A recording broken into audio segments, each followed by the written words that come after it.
Can you come up and say hello? Oh, I'm being ignored, am I? Hey, kia ora, Helen Brahms here, coming live from Sun City in Arizona. Hope you're all having a super fantastic, sparkling day. I think I'm in the doghouse. She's sitting with her back to me. She only does it when she's upset with me. Probably because we haven't gone for a walk yet, because she just woke up. But more about that in a moment.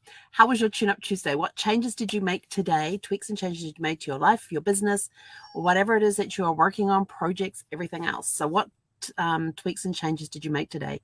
I have made great strides today on my tweaks and changes. This is bottle number 6 out of 7 bottles. So that's about half full. So I only have 1.5 bottles left to go to do my water quota for the day, which is awesome. And my other thing is I've got to figure out dinner's going to be huge at this rate because it's broken down for me. This is how many carbs, how many proteins, how many fats, how many calories you should be eating per meal. I was over my carbs on breakfast, under my protein, under my fat, and under my calories. At lunchtime, I was under my carbs, under my protein, under my fat, under my calories. And then I've had snacks throughout the day, which has also kept me under everything. But right now, according to the calculations it's done here, I have 100 grams of protein left to do today, 44 grams of fat, 1,000 calories, and 61 grams of carbs left. And I'm like, there is no way in heck I can eat all of that food. I'm like, I need like pure protein that I can digest really quickly and really easily. And 100 grams left, that's a lot. I mean, 100 grams of protein, you're talking several large red steaks.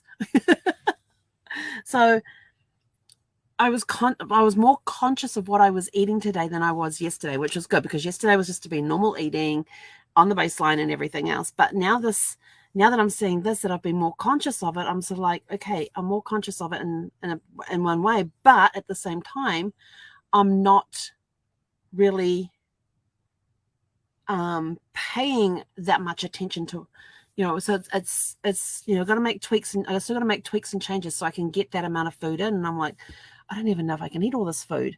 I mean, I feel pretty good right now. I don't actually feel like having dinner, but I know I've got to have dinner, and I've got 100 grams of protein to eat. And I'm like, that's a heck of a lot of protein. The carbs, if I don't make 61 carbs, that's not a problem, but it's the protein that kind of has me worried because that was the only thing I was under yesterday. Everything else I was over. So I'm under everything today, well under everything in some regards. So, there's a lot of tweaks and changes that I'm going to be making over time as I go through this 30-day health challenge. And I'll get it eventually. So I just have to throw more protein in there somehow. It's like, wow.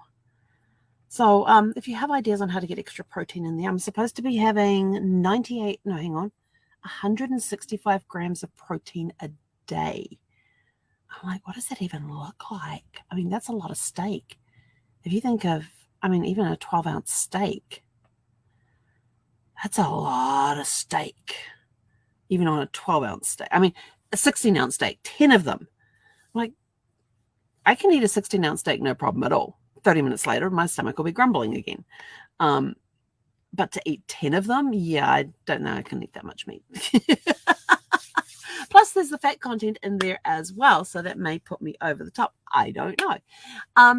But anyway, so today's been a very quiet day. It's been nice. I've got a lot of stuff done today, a lot of things accomplished off my to-do list. My to-do list is done. Yay. Which means I get to watch a movie tonight. And they announced that they're going to be making season 2 of Reacher. Apparently, it did really, really good in the opening weeks of ratings and stuff. And so they announced on Lee Child's Facebook group or Facebook page, whichever it was, he had it on there. What do you think? We're going for season 2. What do you think? Oh my gosh, you should have seen all the comments that went flying through this thing. And all the likes and the number of shares it's had and everything else. I'm like, season 2, Yes, now when are you bringing it out? So now they actually have to go write season 2, and then get everything squared away and all that sort of stuff. I'm like, oh, it's going to be months. They need to kind of start working on the next one before the first one's out. That's my opinion anyway. But anyway, so I was super excited to hear that, which means I'll probably end up watching the first one again at some point. And I keep thinking, I'd really like to go back and listen to the book again, because it's been a while since I listened to the book, and then immediately watch the series after it. So I'm going to finish listening to the book that I'm listening to at the moment, which is really cool. It's about a bed and breakfast. I can't remember the name of the town it's in. And the bed and breakfast is UFO themed, and they even have like a UFO coming out of the roof of the bed and breakfast, and they take you on UFO sighting tours, and at night and all stuff, because it's the best time to see it. They have lectures on UFOs in this place, and it's very cute. It's just this little town, but I can't remember where it is. But of course, we've got a murder mystery going on, and we've got an FBI agent who's she's a little strange, but it's a good book. It's got some good laughs in there, and it's all told first person point of view from the girl who owns the B&B, and but yeah, it's a nice little cozy mystery type book. So I'm kind of enjoying those right now. But after I finish that one, I'm definitely going to go and read the first book of the Reacher series, which this series was based on, and then as soon as I finish the book, watch the series again, because from my memory, they stuck really close to they did a great job of taking the book and making it into and putting it on screen, and the actors did a phenomenal job of bringing the characters to life, and so I really enjoyed that. And so then I was sort of like, afterwards I was like, I don't really remember much of the book. I just remember that the bits when I saw it, I was like, oh yeah, I remember that. Yeah, I remember that. Now, doesn't that do da da da da? And then it will sort of like trigger off memory. Da, da, da, da, da. And so I'd have to wait and see if that happened, and it did. And I was like, okay, so I'm not that bad on the memory of the book, but I thought, because it's been a few years since I've read it. I mean, we were living in San Diego not long after we moved to San Diego, so that would have been like 2013. We moved to San Diego. So I'm sort of like, yeah, it's probably time to go reread the book. We're coming up on 10 years since we last read it, so I think we'll go read it again. And then I have a proud puppy mama moment. Zephy came out and she looks at her bowl, and I look down and I says, "What's the problem?" And she looks at her bowl and she looks up at me, and I go, "Well, what do you do?" And so she actually hit her hungry button. It's like, yes. So I gave her food, and then she sniffed it and walked away and came back about an hour later and ate it. But she pressed her hungry button, which is next to her food, and she got food put into her bowl. So it's like, yay. And she's eaten, not much of it, but she has eaten some of it. And then our genealogy tip of the day is take notes. Whenever you are researching anything, take notes. If another name comes up on something that you're researching, make a note of it. I always carry pen and paper with me to take detailed notes, because if I can't take the certificate, if I can only visually see the certificate, I want to write down everything that is on that certificate. And if I can, turn and look at the back side of it, because sometimes they put notes on the backs of certificates and things. So I want to take of any notes. I have my phone with me. I can take pictures of the documents as well. But I'm taking notes, and especially on marriage certificates where they have the signatures of the witnesses. Who were the witnesses? Were they related in any way to the bride or groom? So you want to take those names down too, so you can later go and research those. And then in my trees, there's usually note areas when you're on electronic trees. There's usually note areas where you can go and put notes in for while you're doing your research and stuff.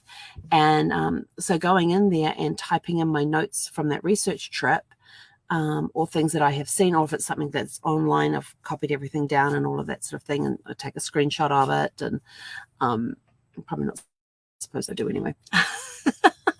But I wrote down my thoughts about what I've been able to translate from it, because I remember there's one time I did one where all the documentation was from Mexico, and I don't speak Spanish. I don't read Spanish. I don't write Spanish.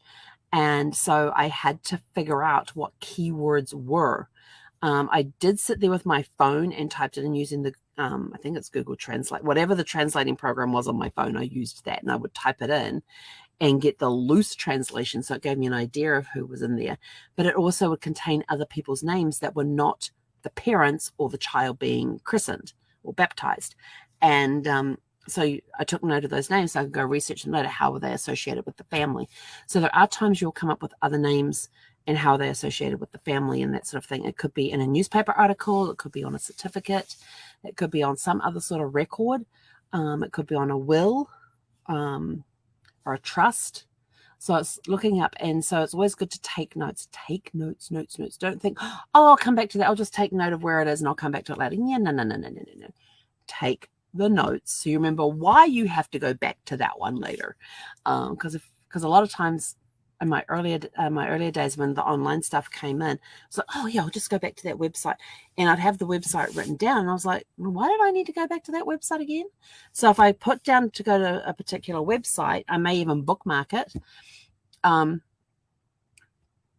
bookmark the website, but then I have notes underneath as to what information did I get from that website, and what information do I want to follow up from that website. At that time, I probably wanted what was directly related to the tree, but there were other names mentioned. So it's like, okay, we need to go back and research those names a little more. It could have been a newspaper article. A lot of times back in the day, they were really good gossip things. Would turn around and say, oh, so-and-so celebrated their birthday, and in attendance were, and they would have a list of all the guests. And you're like, looking at these names, you go, oh, wonder how many of those are related. Because, if it's a 90th birthday, you're going to have daughters in there, you're going to have sons in there, you're going to have daughters who are married, got different last names.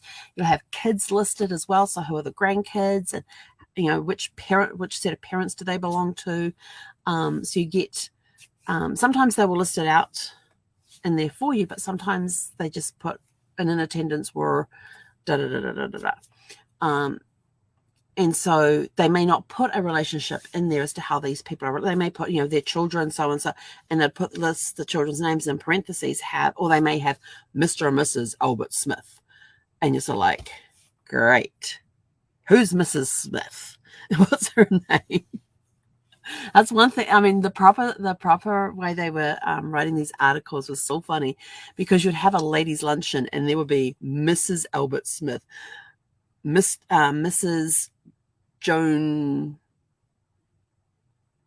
Williams, and always have the husband's name, Mr. John Williams, or, they'd always have the husband's name there, but it was Mrs. da-da-da-da-da. It's like, that helps me in no way whatsoever. But I still took note of the names, because it could be when I'm researching in other areas in that particular place, I may make a connection. I was like, oh, I've heard that name before. And I can go back to my notes on the person I'm researching and then say, oh, that's right. She was mentioned in this article. Well, here's another one. I wonder if it's the same person. It's in the same time period. It's in the same town. How many people would have that last name in that town at the time? And that's where city directories can come in handy as well when you're looking up people in city directories. And again, taking notes. And some city directories were not alphabetically listed when they first came out. They were actually listed by street. And you would have the street numbers there. So some of the ones, it annoys me. I mean, it's a great idea because you can see who the neighbors are. But the one thing that it kind of annoyed me about it is sort of like, oh, the person you want is on this page, and you go there and you got little tiny print like this on the screen. You have to blow it up, and then you've got to go through every name on the thing until you find the person you're looking for, because they don't just jump there. Some pages will highlight the person's name. Others will not, but it's always. But one thing I liked about the where they did the city listings by location, like here's the street and here's the house numbers and here's who was living in these houses at the time, is that you can get to see who the neighbors are, because sometimes you had families that stayed in a local area that were living on the same street or next door to each other, or it could be that you want to know, well, how did this couple meet? And it could be that they grew, the kids grew up together and they were next door neighbors, or it could be, somebody else in the street, further down the street or something, and you see that name come up. And so it's good, because then you can also go to the next census that comes out that's after that city registration thing and see if anybody's moved. So you can use the city directories and the census together to see, have people moved? Between when this directory came out and the census came out, have people moved? So yeah, at times it's annoying because I just rather have the alphabetical listing, but other times but on another level, it's really cool because you get to see who was living around that area. And if you can get a map of the town as it was at that time, you can actually see where these streets are in relation to each other, which kind of helps you build that image of the city and how close people were living together, whether that if they were relatives, if they were future husband and wives, that sort of thing. Because you may have this girl growing up in this house over here, and her future husband moves into the street somewhere else close by. So it gives you that sort of where you can see where they were living in relation to each other and that sort of stuff. So take notes all the time, and if you have to go back to a website, make sure you have that website bookmarked and notes as to why you are going back to that, because I'm trying very hard to not get pulled in different directions and go down different rabbit holes when I'm doing my genealogy. I'm trying to stay on task when I'm looking for somebody, but sometimes you do have to go off on a little side piece because you're not finding anything in the direct line. So you may have to go look at the siblings and see if you can find more information about their parents, so that you can then continue going up the line. So there's all sorts of things that you can do, but take notes, take lots of notes, lots and lots and lots of notes. You can never have too many notes when it comes to genealogy and writing out on documents that you have found things with names and places and all of that sort of stuff as well. Could be a huge help, especially when you're compiling everything to put it together and you know where you got the information from. You can easily go back to get all the information you need to do the sourcing, and double check the sourcing and that sort of stuff. So anyway, that's it from me. I'm out of here. I got a pup that would like to go for a WALK. Where is she? It's dark outside. I need the reflective jacket and the reflective vis and a flashlight. Yes. Anyway, go have a super fantastic sparkling evening, and we'll catch you guys bright and early tomorrow morning for Winning Wednesday. Hey, Conera.